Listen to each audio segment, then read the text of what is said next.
welcome back to Literature Unlocked. I am Komal Kumari and here we decode all kinds of literature and along with that we also learn spoken English.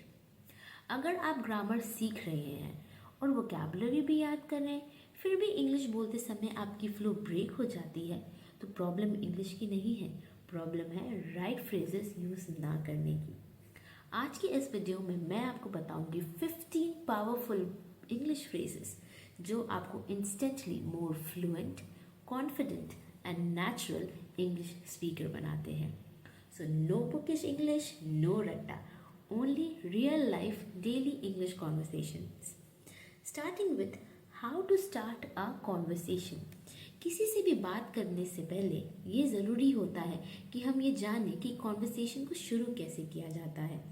मैं अभी आपको कुछ ऐसे phrases बताऊंगी जिनका use करके आप conversations की स्टार्टिंग में अपने आप को एक्सप्रेस कर सकते हैं। Phrase number 1, to be honest. जब आप जेन्युइनली अपनी ओपिनियन दे रहे हो, बहुत सारे ऐसे केसेस हैं जहाँ पे आप अपने जेन्युइन ओपिनियंस शेयर करते हो, तब आप ये फ्रेज यूज़ कर सकते हो। For example, to be honest I was nervous before the exam. Phrase number 2, actually. ये है बड़ा ही सिंपल शब्द, वन वर्ड, बट इसकी मीनिंग बहुत ही ज़्यादा इम्पॉर्टेंट है। ये जब आप करेक्शन या क्लैरिफिकेशन दे रहे होते हैं तब इस्तेमाल कर सकते हैं। जब आप अपने आप को किसी चीज़ में करेक्ट करना चाहते हो या किसी और को करेक्ट करना चाहते हो या फिर कोई तरह का क्लैरिफिकेशन या एक्सप्लेनेशन देना चाहते हो तब आप इस फ्रेज का इस्तेमाल करते हैं, actually. For example, actually I meant the second question. Phrase number 3, as far as I know. जब आप 100% श्योर ना हो किसी भी चीज़ को लेकर तब आप इस फ्रेज का इस्तेमाल करते हैं। इसका हिंदी ट्रांसलेशन है जहाँ तक मुझे पता है। So for example, how we use it in a sentence, as far as I know the exam is next week. Now conversation start तो कर ली बट इसे कंटिन्यू कैसे करें, ये एक बहुत बड़ा क्वेश्चन है। तो आगे आने वाले कुछ मिनट्स में मैं आपको 4 फ्रेजेस बताऊं जिनका यूज़ करके आप कॉन्वर्सेशंस कंटिन्यू कर सकते हैं। Phrase number 4, that makes sense. इसका मतलब होता है कि आप किसी के साथ अपनी एग्रीमेंट दिखा रहे हैं, आप उन्हें ये कह रहे हैं कि आप उनकी बातें समझ रहे हैं और साथ साथ उनसे एग्री भी कर रहे हैं। Now phrase number 5, I see what you meant. इसका मतलब होता है कि आप सामने वाले से कह रहे हैं कि मैं समझता हूँ कि तुम क्या कहना चाहते हो। ये एक पोलाइट अंडरस्टैंडिंग के लिए इस्तेमाल किया जाता है। So whenever you are trying to agree or understand other person, use the phrase I see what you mean. Phrase number 6, let me think about it.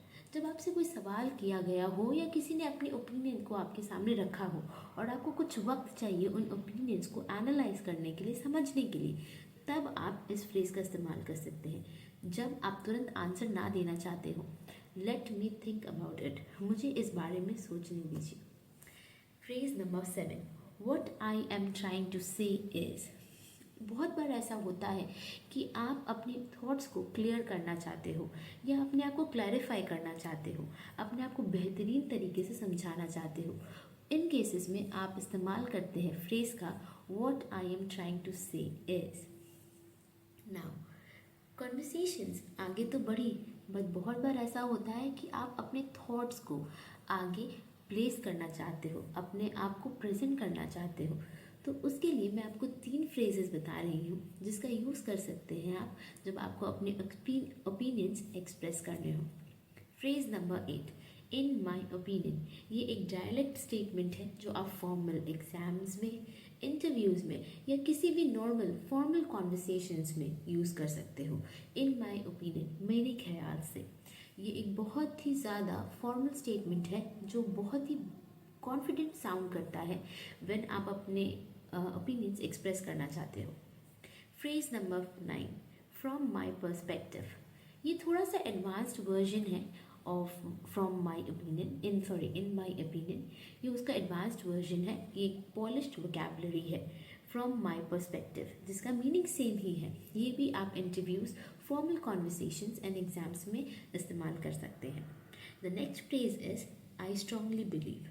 जब आप बहुत ही ज़्यादा कॉन्फिडेंट हो किसी भी चीज़ को लेकर के या आप किसी को सजेशन देना चाह रहे हैं और आप उस चीज़ पे बहुत ज़्यादा कॉन्फिडेंट हैं, तब आप इस फ्रेज़ का इस्तेमाल करते हैं, I strongly believe. So, whenever you want to express your opinions, you can use this following statements, the 3 statements. Now, बहुत बार ऐसा होता है कॉन्वर्सेशंस के बीच में कि आप कंफ्यूज हो जाते हो या कोई मिस्टेक हो जाती है. तो ऐसे केसेस में मिस्टेक्स को और कन्फ्यूजन्स को हैंडल कैसे करें? उसके लिए मैं आपको 5 फ्रेजेस बता रही हूँ. Phrase number 11, let me rephrase that. बहुत सारे फ्लुएंट स्पीकर्स का ये सीक्रेट फ्रेज है. मतलब वो कुछ आपको एक्सप्लेन करना चाहते हो या कुछ बताना चाहते हो और उसको वो क्लैरिफाई करना चाहते हो, किसी और सेंटेंस में अच्छे से समझाना चाहते हो, या उन्होंने वहाँ पे कोई हल्की सी मिस्टेक की हो और उसे सुधारना भी चाहते हो बिना आपके पता चले, तो वो इस स्टेटमेंट का इस्तेमाल करते हैं, लेट मी रिफ्रेज दैट. मतलब वो किसी और ही शब्दों में उसी चीज़ को रिपीट करेंगे. Now phrase number 12, I might be wrong but. ये एक तरह से सेफ इंग्लिश है, जहाँ पे ये कह रहे हैं आप, मैं शायद गलत हो सकता हूँ, पर यहाँ बट लगने की वजह से ये सामने ओपिनियन आता है कि आप शायद गलत ना हो, बट ये एक और ओपिनियन हो सकता है. आपका ओपिनियन भी सही है, बट ये एक और ओपिनियन हो सकता है. आई माइट बी रॉन्ग, मैं गलत हो भी सकती हूँ, बट ऐसा भी केस एक है मेरे सामने.